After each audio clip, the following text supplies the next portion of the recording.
سوال یہاں پہ اٹھتا ہے کہ ہم نے جو ہے وہ فیصلہ اپنی زندگی میں، وہ تھوڑی بہت بھی کوئی بات سننے، ایک آدھ درس سننے کے بعد بھی کون فیصلہ کرتا ہے اپنا؟ یہ تو گھنٹوں گھنٹوں کی محنت کرتے ہیں، لوگوں پہ پالشنگ کرتے ہیں، تو تب وہ فیصلہ کرتے ہیں کہ چل بھائی میں زندگی میں تھوڑا چینج لے آتا ہوں، نماز شروع کر دیتا ہوں، تھوڑا بہت تقویٰ پرہیزگاری، حقوق وغیرہ یہ سن کے، لباس اور ڈھنگ اور بات کرنے کا سلیقہ، اسکار وغیرہ یہ ہم ٹھیک کرنے کی سوچتے ہیں، ہم بڑی ورکنگ کرتے ہیں، اور اس پر بھی ہماری سوچ یہ نہیں ہوتی کہ ہم کوئی عالم بنیں گے یا ہم کوئی اسکالسٹک جورسپروڈنس سیکھیں گے. وہ تو ہمارا ایک گڈ پروڈکٹیو مسلم والا یہ ایسپیکٹ ہوتا ہے کہ چلو یار نیک مسلمان ہی بن جائے، بڑی بات ہے. تو زیادہ تر تو یہ 40 45 50 کے بعد جا کے لوگ سوچتے ہیں، ریٹائرمنٹ کے بعد. مطلب جوانی کی ایج کے اندر وائی وڈ ایک جوان جس کو آج انٹرنیٹ پہ سب کچھ اویلیبل ہے، جس کو ساری تفریحاں شغل اویلیبل ہیں، 1 منٹ 1 کلک سٹاپ کے اوپر ساری شغل موجود ہے، انہوں نے ہماری یوتھ کو اور ہمارے سسٹم کو شر اس طریقے سے پیکیج میں دیا ہوا کہ آپ بٹن دبائیں، کلک دبائیں، کام شروع. انہوں نے تو کچھ الفاظ سنے ہوں گے، کچھ تھوڑا سا ایک درس سنا ہوگا،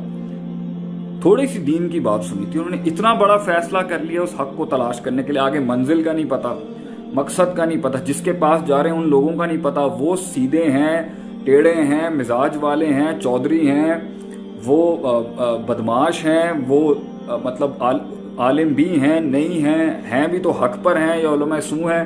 یا پتہ نہیں زندہ بھی ہیں، یعنی میں پہنچوں گا بھی نہیں. یہ سارے ڈسٹربنسز کے اندر بھی میرا آپ لوگوں سے سوال ہے یہاں پر، کیا سلمان فارسی رضی اللہ عنہ کو فارس چھوڑنا چاہیے تھا؟ should he have left his home؟ کیا انہیں چھوڑ کے جانا چاہیے تھا؟ صرف ایک فیل کے اوپر، ایک گٹ فیل کی جو تلاش ہے، میری زندگی کی جو اصل نچوڑ ہے، میری زندگی کی جو اصل پکار ہے، یہ ان کی 2-4 باتیں سننے کے بعد میں نکل جاؤں اس رستے کے اوپر. تو میرا ایک جملہ تھا نا، میں نے اپنی ایک تقریر میں کہا تھا، نکل جا اپنے رستے کے اوپر، جا کرا برباد اپنی زندگی کو، آبادیاں بھی اللہ تیرے ہاتھ سے لکھوائے گا. یہ میری ایک تقریر کے جملے تھے، یہ ایویں نہیں نکلے تھے. تو میں کیونکہ اپنی تو میں کہانی سناؤں گا نہیں، یہ تو بڑے لوگوں کی کہانیاں چل رہی ہیں، اور وہ لوگ مجھے کہتے بھی ہیں آپ بتائیں کہ آپ کا کیا تھا زندگی میں، how did it all happen, what was the drive. No, رکھیں گے ہم اس کو آگے کے لیے، لیکن ہم بھی کچھ ایسی سفر، کسی سے ہم تو پیروں کی خاک نہیں ہے، یہ تو بہت بڑے لوگوں کا ذکر ہو رہا ہے، لیکن جب نکلے تھے کچھ نہیں پتا تھا. ایسے ہی زندگی میں فیصلے کرتا ہے انسان، ایسے ہی نکلتا ہے باہر، اسے کچھ نہیں پتا ہوتا، ایسے ہی رشتے بناتا ہے، ایسے ہی انیشیٹو لیتا ہے، اسے کچھ نہیں پتا ہوتا. اس لیے اللہ کہتا ہے فَإِذَا عَزَمْتَ فَتَوَكَّلْ عَلَى اللَّهِ، فیصلہ کر لے، دل تیرا مطمئن ہو جائے، اگر استخارہ کر یا جو بھی، چھوڑ دے پھر اللہ کے اوپر، اونٹ باندھ، تدبیریں کر اپنی، پھر اللہ پر چھوڑ اس کو، کیونکہ آپ اینڈ تک جان ہی نہیں سکتے. اگر پوری، اور یہ زندگی کی بھی سٹوری کے بارے میں، اگر اینڈ تک سب کچھ ہی پتا چل جائے گا تو کیا پھر اس زندگی کو ہم کیسے، اگر ہمیں پتا چل جائے آگے کہاں سے ٹھوکریں لگنی، ہم تو ڈپریشن سے مر جائیں گے. اور اگر ہمیں نہ پتا چلے اور ہم اس ڈر سے پیچھے رہ جائیں کہ ہونا کیا ہے، تو الایمان بین الخوف والرجاء، ایمان امید اور خوف کے بیچ میں پلتا ہے اور پنپتا ہے. It is between the hope and fear where the faith really strengthens. اور ڈیسیشن میکنگ کا بھی یہی اصول ہے، it is between hope and fear. فیصلے، انیشیٹوز، عزم، قصد، نیتیں خوف اور امید کے بیچ میں ہی ہوتی. ٹوٹل خوف ہو جائے تو ڈپریس ہو جائے گا، ٹوٹل امید ہو جائے تو بہت بے ڈھنگا اور بد تہذیب ہو کے فوراً ہی نکل جائے گا اور کوئی لحاظ ہی نہیں رکھے گا. بیلنس کرنے کے لیے دونوں چیزیں ہوتی ہیں. And Salman Farsi did take the step. آگے بڑھتے ہیں، قصہ بڑھاتے ہیں، تو میں قصے کے ساتھ ساتھ آپ کی زندگیوں کی بھی بہت سے مسائل اس میں سالو ہو جائیں گے. آپ لوگ سوال کرنا چاہتے ہیں، آپ سوال سے زیادہ نا سٹوری کے ایسنس اور لیسنس کے اوپر کانسنٹریٹ کریں، آپ کو بہت مال ملے گا اور مواد ملے گا اس کے اندر. تو وہ کہتے ہیں کہ میں جو ہوں، اس وقت میں نے فیصلہ کیا، وہ ایک قافلہ آیا، میں نے اس قافلے کے ساتھ جیسے میں نے فیصلہ کیا، میں نے بیڑیاں توڑی اور میں اللہ کا نام لے کے نکل گیا. ثم خرجت معہم، میں ان کے ساتھ نکل گیا، حتی قدمت الشام، اس حد تک کہ میں ملک شام، ارض شام کی زمین پر پہنچ گیا. اتنا سفر، اتنی دھوپ، اتنی پیاس، کچھ نہیں پتا آگے کیا ہونا ہے، کچھ نہیں پتا وہ لوگ کون ہیں، یہ بھی نہیں پتا کہ اللہ ملنا ہے یا نہیں اس رستے پر یا نہیں. تو میں نے اللہ کی کچھ باتیں سنی. حوصلہ دیکھیں ابھی، واقعی سم ٹائمز ہم تو جنہوں نے کیا ہے وہ سمجھ سکتے ہوں گے، جنہوں نے شروعات کی ہے زندگی کے اندر اپنے اندر انقلاب لانے کی، وہ جانتے ہیں کہ یہ کیسے قدم ہوتے ہیں، اور یہ پہلے قدم بڑے مشکل ترین قدم ہوتے ہیں. آگے تو انسان کو کر کر کے عادت آ جاتی ہے. یہ پہلا قدم جو ہوتا ہے نا تبدیلی کا اپنی طرف، اپنے آپ کو جاننے کا، اپنے آپ سے جنگ لڑنے کا، اپنے آپ کو ایک سوال دینے کا، ایک تحریر دینے کا، ایک تقریر دینے کا، پھر ایک جواب دینے کا، پھر ایک خطاب دینے کا، جو پہلا سفر ہوتا ہے نا، اور اس کی بیوٹی، میں کہتا ہوں جو اس کا مزہ ہے نا، اگر پھر سے ریپیٹ کرنے کا وقت آئے نا، تو وہ جو شروعات تھی نا کہ جب کوئی نہیں ہوتا، اکیلا تن تنا انسان پہاڑ کے نیچے کھڑا ہوتا ہے، اکیلے ان کمزور دو بازوؤں کے اوپر اس نے اتنی بڑی سلطنت اٹھائی ہوئی ہوتی ہے، لوگ ہنس رہے ہوں گے، مطلب لوگ کیا ہنس رہے ہوں گے، اپنا آپ ہی اپنے پہ ہنس رہا ہوگا، اپنا آپ انسان کو کہہ رہا ہوگا کہ پاگل ہو گیا تو، تیرا دماغ سٹک گیا ہے، what the hell are you thinking of doing this thing، وہ کرو نا جو کنوینئنس ہے، وہ کرو نا جو بنا ہے، وہ کرو نا جو باپ کا بزنس ہے، سب کچھ سیٹلڈ ہے، وہ جانے کی کیا ضرورت۔ میں ایک دفعہ اپنے ایک شاگرد کو لے کے گیا اپنے والد صاحب کے بزنس کے اس جگہ کے اوپر، میں نے اس کو نا، بہت لوگ اصرار کرتے تھے کہ میں اس لائف سے کٹ گیا، میں پڑھنے پڑھانے میں چلا گیا، گاؤں دیہاتوں میں پڑھتا رہا، اس جگہ اس جگہ مارے کھاتا رہا، علم پڑھتا رہا، اکیلا تنہائیاں کاٹتا رہا، تو کسی نے مجھے ایک دن ویسے ہی بول دیا، آتے پہ آپ تو ہمیں نا ایسے اجبک سے ہی لگتے ہیں، ایویں فرق سے لگتے ہیں۔ میں ویسے اس کو لے کے گیا اپنے والد صاحب کی جو ہے جو میری کمپنی ہے ان کی لے کے گیا، اور میں نے نا اس کو وہاں پر گودام دکھایا اپنے والد کے، اور امپورٹ کا کتنی بڑا ہمارے پاس ایجنسی اور ڈسٹریبیوٹر۔ میں نے اس کو بولا، میں نے کہا یہ دیکھ، مجھے صرف بیٹھ کے یہاں چیک کاٹنا ہے اور بیٹھ کے یہاں کھانا کھانے ہیں، میرے ملازموں نے سارا کام کرنا ہے، مجھے تو ضرورت ہی نہیں ہے کہ میں کوئی محنت کروں، میرے تو پلیٹ میں ملی ہوئی ہیں ساری چیزیں، 35-40 سال پرانی ہمارے بزنس کی ساکھ ہے، میں پاگل ہوں جو گھر سے نکلا ہوں یہ سب چھوڑ کے، مجھے کسی ایویں نے کاٹ لیا ہے جو میں نکلا ہوں یہ سب کو چھوڑ کے۔ لوگ تو ترستے ہیں، ان کے پاس پیسہ ہوتا ہے لیکن لائن نہیں ہوتی ان کے پاس کہ جی لائن بتا دیں کوئی، ہم پیسہ انویسٹ کرتے ہیں تو پھر جاتے ہیں اسٹاک ایکسچینجوں میں جا کے پیسہ لگاتے ہیں۔ تو ہمارے پاس تو 5-6 ایجنسیاں ہیں یہ فلٹریشن یونٹس کی اور اسپیئر پارٹس کی ہمارے والد کے پاس۔ تو ہم تو جب آئے تھے باہر، ہمارے پاس تو ہماری باپ کی محنت بنی بنائی تیار بیٹھی ہوئی ہے سامنے، بلکہ ہم تو اسے انٹر کے موڈ میں تھے، اور پتہ نہیں کیا کیا ان کے خواب تھے۔ تو پھر میں نے اس کو سمجھایا کہ میں نے کہا بھائی یہ وہ چیز ہے جو آپ نہیں سمجھ سکتے، یہ جس کو لگ جائے نا یہ پھر محل چھڑوا دیتی ہے آدمی کے، یہ درویش بناتی ہے اس کو، یہ باہر نکالتی ہے اس کو وہاں سے، حق کی تلاش جو ہوتی ہے۔ یہ آپ ہمیں عجبک کہیں، ایویں کہیں فارکس ہے، ایویں ٹائم ویسٹ کر رہا ہے، فیم کا بھوکا ہے، شہرت کا بھوکا ہے، اور جو ہے نا یہ نام بنانے کے بھوکے ہیں۔ واہ جی واہ، انہیں کیا پتا کہ جتنی ٹینشنیں نام بننے کے بعد ہوتی ہیں گمنامی میں اتنی نہیں ہوتی، زیادہ ٹینشنیں ہوتی ہیں جب انسان مشہور ہوتا ہے۔ ایک زمانہ تھا ہم کھول کے لیکچر دے دیا کرتے تھے، اب ہماری ایک ایک بات دیکھ رہے ہوں گے لوگ، بیٹھے ہوں گے نکتہ چینی کرنے کے لیے، جی ایک غلطی نکلے شیخ عاطف کی اور وہیں کاٹی لگا دیں اس کے اوپر۔ تو یہ بھائی جان یہ تو آگ کا سفر ہے، جیسے ہمارے ایک شیخ حافظ مسعود عالم صاحب کہتے تھے کہ یہ آگ کا سفر ہے، یہ اس میں تو کوئلے ہیں اس رستے کے اندر، تو مارے کھانی ہوتی، تو اپنے خواب پہ چلنے کے لیے جو ابتدا ہوتی ہے نا پتہ ہی کچھ نہیں ہوتا، اور آپ جو چھوڑ رہے ہوتے ہیں نا وہ غم، اور جہاں آپ جا رہے ہوتے ہیں اس میں جو یہ جو گرے ایریا ہوتا ہے بلیک اینڈ وائٹ سے نکلنے، واللہ اس کا درد جو ہے نا صرف وہ جانتا ہے جس نے زندگی میں فیصلے کیے، اس نے رسک لیا ہے لائف کے، جس نے اپنے من کی آواز سنی۔ وہ کہتے ہیں نا اپنے من میں ڈوب کے پا جا سراغ زندگی، اپنے من میں ڈوب کے پا جا سراغ زندگی، تو میرا نہیں بنتا نہ بن اپنا تو بن۔ تو لوگ تو اپنے نہیں ہو سکے،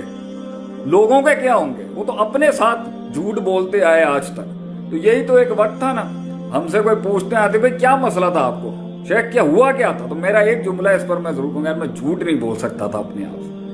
میں جدھر بھی زندگی میں تھا اور جتنے بھی لوگ رہے ہوں گے، میں تو قوم کا کارکن نوکر پیچھے کہیں صف میں کھڑا ہوا دھکے دے رہا ہوں، یہ تو اس قوم کے بڑے بڑے لوگ جو بیٹھے ہیں، آپ ان سے پوچھیں نا، وہ یہی کہیں گے یار ہم جھوٹ نہیں بول سکتے تھے اپنے آپ سے۔ I was meant to do something، اللہ نے بنایا تھا مجھے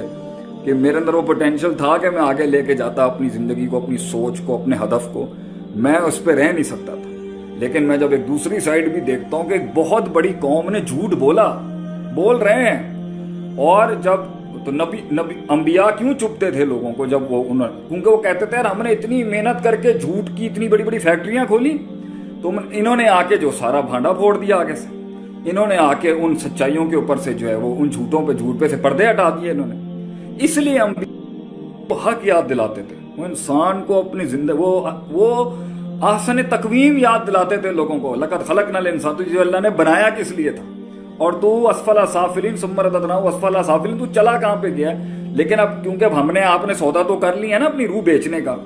تو جب ہم نے شیطان کو اپنی روح بیچ دی ہوتی ہے اور غلامی ایکسیپٹ کر لی ہوتی ہے اور سسٹم کے ایسے ہی کرنا ہوتا ہے اور معاشرہ سوشل کنفارمیٹی یہ چیزیں دیکھنی ہوتی ہیں،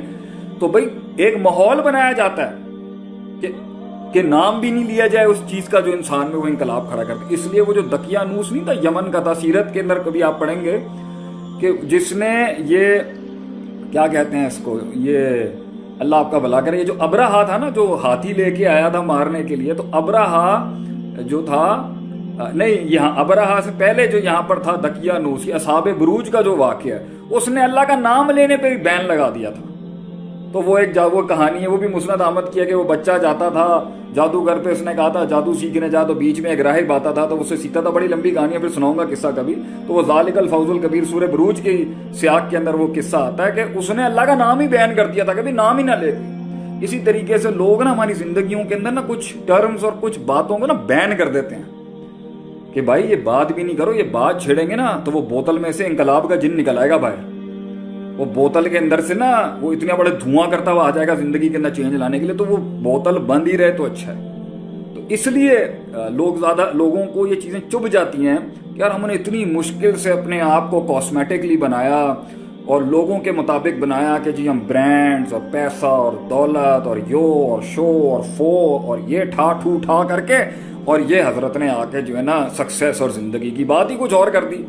اس نے تو زندگی کو فمن زحزح عن النار وادخل الجنہ فقط فاز سے کہیں تعبیر دے دی کہ جو آگ سے بچ گیا اور جہنم میں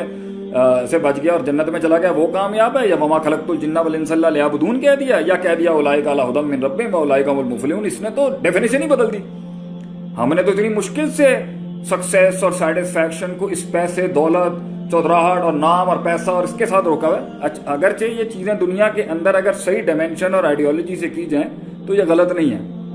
اس کا مطلب یہ نہیں ہے کہ میں تارے کے دنیا ہوں، میں دنیا کو مانتا ہوں اور اچھا خاصے لیکچر اس پر ہی ہیں۔ بیلنس کرنے کی کوشش کرا رہا ہوں جی، دین بھی اسپرچول سوچ کے ساتھ دنیا کیسے جینی ہوتی ہے، اسپرچول سوچ کے ساتھ دنیا کاٹنا بھی رہبانیت ہمارے دین کا حصہ ہے۔ تو بہرحال وہ چلے گئے اور وہ وہاں پہنچ گئے۔ سٹوری آگے بڑھاتے ہیں، لگتا ہے آج سوال جواب نہیں ہوں گے لیکن کہانی سناتے ہیں، اور کہانی کے اندر ہی آج آپ کو بڑے سبق ملیں گے۔ وہ کہتے ہیں جب میں وہاں پہنچا، کہاں جا کر کے میں جیسے بھی پہنچا، جن تکلیفوں سے پہنچا اور وہ پہنچے، ہم نے تو اپنے گھر کے اندر، ہم نے اپنی زندگیوں سے کھڑے ہو کے وہ جو ان کی زندگی میں کنیسہ آیا تھا نا جو انہوں نے آواز سنی، تو وہ بھی نہیں سننا چاہتے۔ حضرت نے یہاں سے شام تک کا سفر کر لیا۔ وہ کہتے ہیں جب میں وہاں پہنچا نا تو میں نے وہاں سے پوچھا لوگوں سے کہ بھائی یہاں پر سب سے عالم فاضل آدمی کون ہے یہاں کا، مطلب سب سے زیادہ لرنڈ آدمی کون سے؟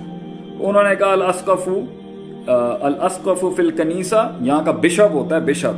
کنیسے کا، اس کے پاس آپ چلے جائیں، وہ بڑا لرنڈ آدمی ہے، چرچ اسی کے کنٹرول کے اندر۔ تو وہ کہتے ہیں میں اس کے پاس گیا، میں نے اس کو جا کے کہانی سنائی، بھائی میں نے اس طریقے سے وہاں پہ حق سنا، تھوڑا بہت سنا، میرے دل میں آیا میں علم حاصل کروں، میں سفر کروں، میں آپ کے پاس یہاں اپنا سب کچھ چھوڑ کے آیا ہوں، ساری کشتیاں جلا کے آیا ہوں، مجھے آپ پڑھا دیں۔ اچھا ادھر ایک نقطہ اور بھی رکھیے گا، علم اور منزل بغیر ہجرت اور سفر کے ملتی نہیں ہے۔ اور ہمارے ایک استاد تھے، وہ ہمیں کہتے تھے کہ بیٹا دنیا کے عظیم ترین پیر، دنیا کے عظیم ترین قدم وہ ہیں جو دین کا علم حاصل کرنے کے لیے نکلے۔ دنیا کے عظیم ترین قدم وہ ہیں جو گھر سے نکلے دین حاصل کرنے کے لیے۔ اور حدیث میں آتا ہے کہ جب اللہ کا دین سفر کرنے کے لیے طالب علم جا رہا ہوتا ہے نا تو فرشتے پیروں کے نیچے پر بچھا دیتے ہیں، اور اگر یہ اس راہ میں مر جائے نا تو یہ شہید ہے اس ٹائم۔ تو جتنے بھی بچے طالب علم عالم بن رہے ہوں گے نا مدارس میں، تو ان کو میری پہلی ٹپ یہ ہے کہ بیٹا اس 8 سال کے پروسیس کے اندر اگر تو فوت ہو گیا نا تو اللہ کے پاس ہی شہید ہو کے جائے گا۔ اور دنیا کی سب سے ٹاپ نوچ جینٹری ہوتی ہے فرشتوں کی جو اسے پروٹیکٹ کر رہی ہوتی ہے اس ٹائم۔ دوسری بات ہے علم، ایک اور نقطہ، علم بغیر سفر کے نہیں آتا۔ تیسرا نقطہ، سفر محدثین کی سنت ہے، سفر کر کر کے انہوں نے حدیثیں جمع کی ہیں۔